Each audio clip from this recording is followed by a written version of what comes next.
Aquí a l'hospital vam viure una onada molt intensa, el mes de març i abril, amb una taxa de contagis entre els professionals molt alta i hem anat visquent tots aquests mesos amb bastant cansament i incertesa, igual que tota la població general. Avui ens comencem a vacunar i esperem que això sigui l'inici de la fi de tot aquest malson, tant per nosaltres com per tota la ciutadania.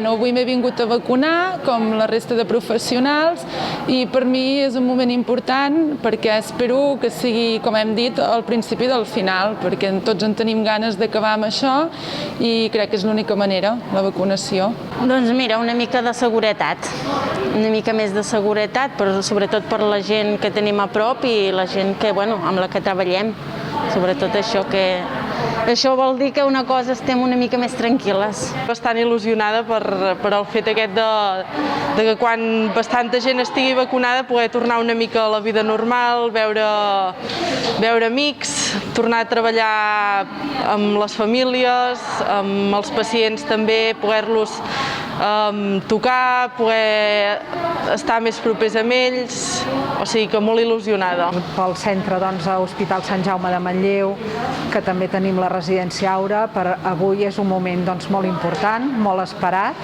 tant per residents, per descomptat, perquè els residents sí que són un grup de persones que han patit molt el confinament i que esperaven amb moltes ganes poder començar un inici d'un final. Després de 10 mesos aquí confinat, és el que esperava. Amb candeletes l'esperava.